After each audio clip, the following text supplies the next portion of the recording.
And Hazaar by plan తుమ్ములు వేశారు. ఒకసారి give them big round of applause. So మా కమల్ సార్ అండ్ మా సురేష్ సార్ కూడా చాలా చక్కటి క్లారిటీ మన కోసం ఇచ్చారు. Yes sir no? మరొకసారి వాళ్ళకి మనం ఏమి ఇచ్చుకోగలం? అప్లాస్ తప్పిస్తే. క్లాప్స్ ఇస్తే ఇది ఊడిపోవాలి ఇట్లా, లేకపోతే ఇయ్యొద్దు. ఓకే, ఎట్లా రఫ్ ఆడిస్తుంటే తుఫాన్ వచ్చినట్టు అవుతుంది. Yes sir no? అంటే నువ్వు ఏం చెప్తున్నావు ఇంపార్టెంట్ కాదు, ఏ ఆలోచనతో ఏ యాటిట్యూడ్తో చెప్తున్నావు అనేది ఇంపార్టెంట్. దాంట్లో ఆ ఎక్సైట్మెంట్ ఉంటే చాలు, నువ్వు ఏదైనా చేస్తావు, ఏదైనా ఏలేసి వస్తావు. సో మాకు కూడా భగవంతుడు ఇచ్చిన ప్రసాదం అది ఎక్సైట్మెంట్ అనేది.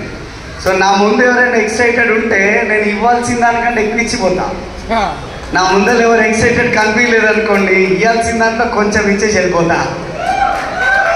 మీకు కొంచెం కావాలా, ఎక్కువ కావాలా? చాలా చూసుకుందాం మీరు నేనైతే. Are you ready? Are you ready? నా లిటిల్ బిట్ నా బ్యాక్గ్రౌండ్ నేను ఇస్తూ టాపిక్లో వెళ్ళిపోతా. నా ఎడ్యుకేషన్ బ్యాక్గ్రౌండ్ నాది MBA కంప్లీట్ అయింది, ఫినాన్స్ మార్కెటింగ్. సో తర్వాత నేను ఒక ప్రైవేట్ కంపెనీలో కొన్ని రోజులు జాబ్ చేశాను. ఆ తర్వాత జాబ్ అనేది నాకు నచ్చలే. సో ఎవరికి ఇబ్బంది పెట్టడం కాదు ఈ మాట, కానీ నా లైఫ్లో నాకు జాబ్ అంటే ఇష్టం లేకుండే.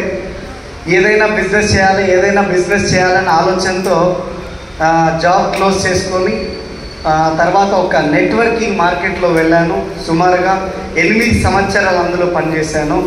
కానీ జాబ్ సాటిస్ఫాక్షన్ ఉండింది, కానీ జాబ్ సాటిస్ఫాక్షన్ లేకుండే. సో చాలా రోజులు పనిచేసినాం, అలసిపోయినాం. కానీ వద్దులే ఇంకా అని చెప్పి దాన్ని క్విట్ చేసుకొని పక్కన ఉన్నప్పుడు నా ఫ్రెండ్ ఒక వ్యక్తి సజెషన్ చేస్తే ఒక ట్రెడిషనల్ బిజినెస్లో వెళ్ళిపోదాము అంటే అక్కడ అతన్ని నమ్మి అతని వెంట ట్రెడిషనల్ మార్కెట్లో వచ్చిన.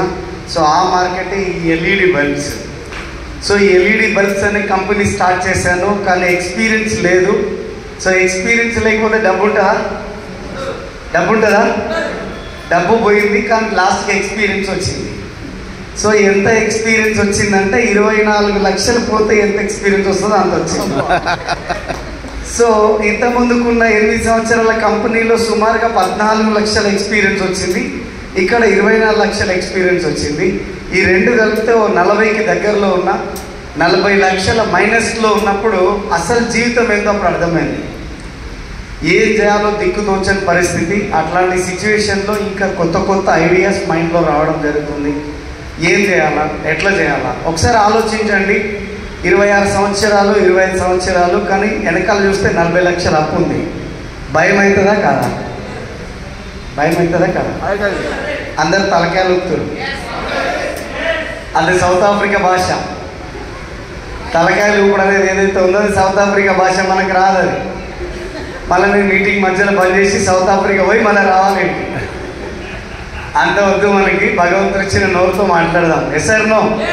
ఏది ఉన్నా అయితే ఎస్, లేకపోతే నో. ఓకే, మీ ఇచ్చే సమాధానాన్ని బట్టి నేను కొంచెం జోష్గా మాట్లాడతాను. ఓకేనా? ఐ నో మీరు ఆల్రెడీ ఎక్సైటెడ్లో ఉన్నారు, కొంచెం సరిపోతలే అంతే. ఓకే, సో అలా ఉన్నప్పుడు ఒక్కొక్కసారి ఆలోచన మైండ్ అంతా డైవర్ట్ అవుతుండే. అసలు ఇంకా మనం ఈ అప్పుని కట్టలేను, ఇవన్నీ కట్టే కంటే ఓకే లేకుండా వెళ్ళిపోతే అయిపోతుంది అని పొద్దుగల వాకింగ్ చేయడానికి పోయినప్పుడు బస్ స్టాండ్లో కూర్చున్నప్పుడు ఆలోచన వచ్చేది. ఏదైనా ఒక బస్సో లారో అడ్డం పోతే లొల్లిపోతుంది, అమ్మ ఈ కట్టేయలే సచ్చేది లేదని ఏమంటారు, అంతే కదా? కట్టేటోడు లేకపోతే ఇంకేముంటాడు పైసలు. సో ఇట్లాంటి ఆలోచన వచ్చేది. కానీ వెంటనే అనుకున్నది, అరే భగవంతుడు మనకిచ్చిన ఈ లైఫ్ని నా చేతులారా నేనే పోగొట్టుకుంటే ఇంకా దీని అర్థం ఏముంది? Yes sir no? అవునా కదా? ఇది కాదు లైఫ్. నా కోసం కూడా దేవుడు ఏదో ఒకటి క్రియేట్ చేసి ఉంటాడు. సో నేను వెతికే ప్రాసెస్లో ఫెయిల్ అవుతున్నా, మళ్ళీ నా ప్రయత్నం నేను స్టార్ట్ చేయాలనే ఆలోచనతో నేను ముందుకు అడుగు వేయడం జరిగింది. సో ఆ సిచ్యువేషన్లోనే ఆ సిచ్యువేషన్లోనే నా మిత్రుడు ఒక అతను నాకు ఫోన్ చేసి బిజినెస్ గురించి ఒక మంచి బిజినెస్ ఉంది కలుద్దాం, ఒక మంచి బిజినెస్ ఉంది కలుద్దాం అని. ఎందుకంటే నేను ఇంతకుముందు ఇంకో కంపెనీలో పనిచేసినాం. సో ఆ ఫ్రెండ్షిప్ ఉండింది. సో ఆయన కూడా నాకు ఫోన్ చేసి మంచి బిజినెస్ ఉంది అంటే నేను చెప్పేటోని మంచి బిజినెస్ కాబట్టి నువ్వే చేయి, నాకు చెప్పకంటున్నాను. ఎందుకంటే ఆల్రెడీ మంచిదని లాస్ట్ ఒక 8 ఏళ్ళు పని చేసిన, అది ఏం మంచి కనపడలే. మళ్ళీ ఇప్పుడు మంచిదంటే బయట ఎవరికైనా పోయి చెప్దామంటే కూడా మంచిగా ఉంటుంది. ఎస్ఆర్నో. సో కాబట్టి నాతో కాదు, నువ్వే చెప్పుకో, నువ్వే చేసుకోవాలి. చాలాసార్లు ఫోన్ చేస్తుండే, ఒక రోజులో ఒకసారి బంద్ చేసి 4 సార్లు 5 సార్లు కాల్ చేస్తుండే. ఇబ్బంది అనిపిస్తుందా అనిపించదా? ఒకరోజు చాలా గట్టిగా ఇబ్బంది అనిపించింది, మనోని బ్లాక్ లిస్ట్లో పెట్టేసినాడు, వాళ్ళు పోతున్నాడు. ఆ తర్వాత ఫోన్ రాలే ఎప్పుడు. అక్కడ నుంచి ఒక 9 నెలలు 10 నెలల వరకు నాకు ప్రశాంతంగా ఉండే. నేను ఆలోచిస్తున్న ఏమనంటే, ఈ అప్పులు ఎట్లా తీర్చాలి, నాకు వేరే ఆపర్చునిటీ ఏదైనా దొరికితే బాగుండు. ఈ అప్పులన్నీ ఎక్కువైపోతున్నాయి. నా మంత్లీ ఏమైపోతుందంటే ఇంట్రెస్ట్ కాస్త 70,000 80,000 ఇంక్రీజ్ అవుతుంది నా అప్పులకి. నేను ఆలోచించిన కొద్దీ నాకు ఇంకొంచెం భారం పెరుగుతుంది. ఏం చేయాలని నేను ఆలోచించి ఇంకా పిచ్చోని అయిపోతున్నా. చూడండి, భగవంతుడు నెత్తిన కిరీటం కాళ్ళ గజ్జలు పెట్టుకొని కనబడలే. ఎస్ఆర్నో. ఒక వ్యక్తి ద్వారా ఒక అవకాశం రూపంలో మనకు కనిపిస్తాడు అనేది నిజం.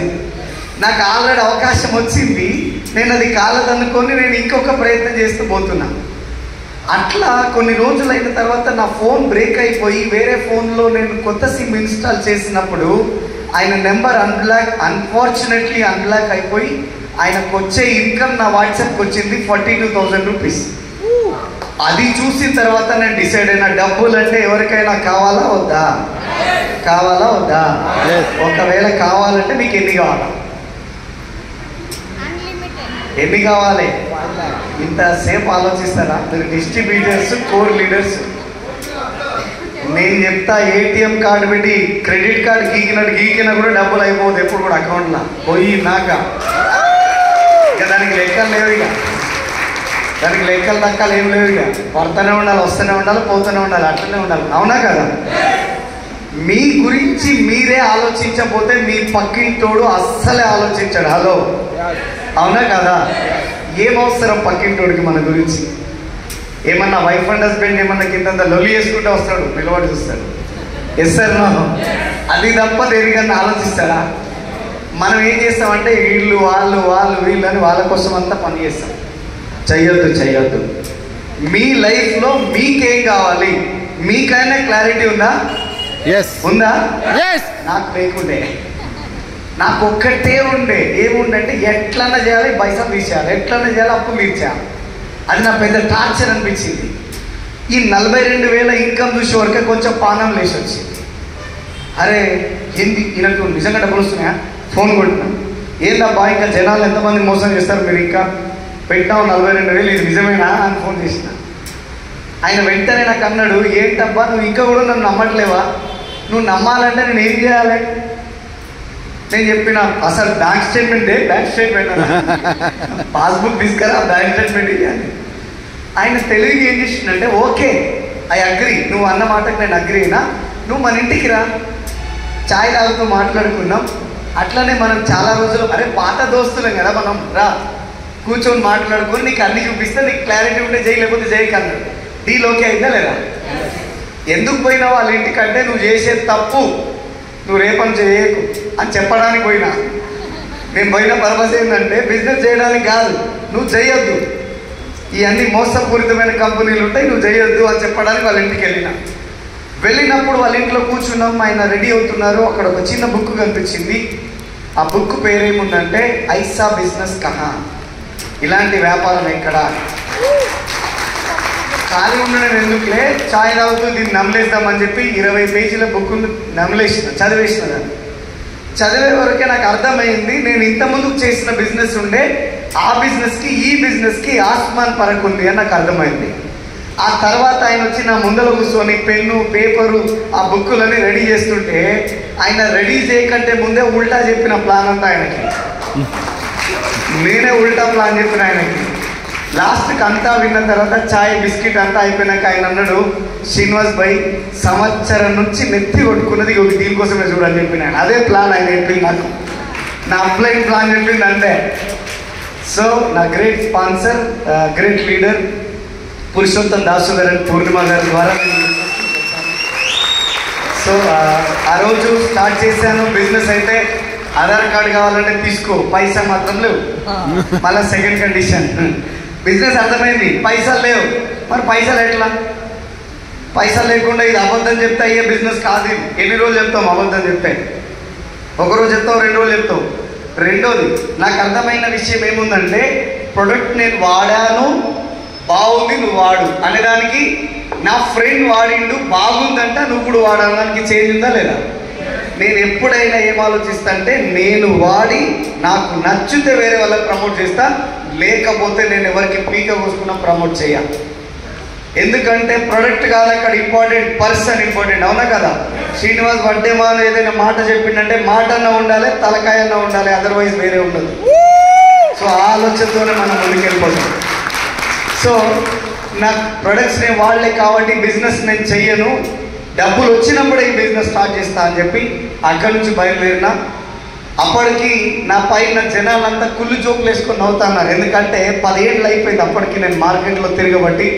డబ్బులు లేవు, ఎవరి దగ్గర డబ్బులు లేవు. నేను రోడ్డు పైన తిరుగుతున్నా, నాకు ఎవరైనా దోస్తు రోడ్డు పైన కనిపించి దా చాయ్ బిస్కెట్ అంటే కూడా నా దగ్గర డబ్బులు లేవు. కాబట్టి నేను ఏ దోస్తుకు ఫోన్ చేసేవాడిని కాదు, ఎవరు పిలిచినా నేను పోయేవాడిని కాదు. ఎందుకు? ఒకవేళ వాళ్ళు పిలిచిన తర్వాత చాయ్ బిస్కెట్ ఇచ్చి పైసలు కట్టకపోతే మొత్తం వేసారు నాకు. సో కాబట్టి నేను ఎవరి దగ్గరికి పోవద్దు, ఇది నా టార్గెట్ ఉండే. సో అందుకని ఎవరిని కలవలేదు కొన్ని రోజులు. జనాలందరూ ఏమనుకుంటున్నారంటే, ఇంకా వాడేదో బిజినెసే చేసిండంట, ఇల్లే కడతాడంట, పెద్ద పెద్ద కార్లే కొంటాడంట, హెలికాప్టర్ కూడా తీసుకుపోతాడంట మనోడు అని చెప్పేసి. ఏమది? హెలికాప్టర్ కరెక్టే కదా? సో అది కూడా తీసుకుపోతాడంట, కొంటాడంట అని చెప్పి మా చుట్టాలల్లో, మా ఫ్రెండ్స్లలో మొత్తము వాళ్ళకి నవ్వు రాకపోతే నా టాపికే తీసుకొని నవ్వుకునే వాళ్ళు, వాళ్ళకి టైంపాస్ కాకపోయినా నా టాపికే చెప్పుకొని వాళ్ళు టైంపాస్ చేసేవాళ్ళు. సో కొన్ని సందర్భాలలో ఆ ఫంక్షన్స్కి వెళ్ళాలంటే కూడా ఇబ్బంది అనిపించేది. ఎందుకంటే నా ముందరేమో హాయ్ బాగున్నావు అనేటో నా వెనకాల నుంచి గుంతాలు తీసుకుంటే జనాలు. సో కానీ వాళ్ళందరికీ మీరు ఒకసారి give the big round of applause. వాళ్ళందరూ అలా ఉన్నారు కాబట్టే నేను ఈడున్నా. వాళ్ళు లేకపోతే నేను లేను. నా ఇంట్లో డ్రీమ్ చాట్, నీ ఇంట్లో డ్రీమ్ చాట్ ఉందా? చెయ్యిలెత్తొద్దు అస్సలే.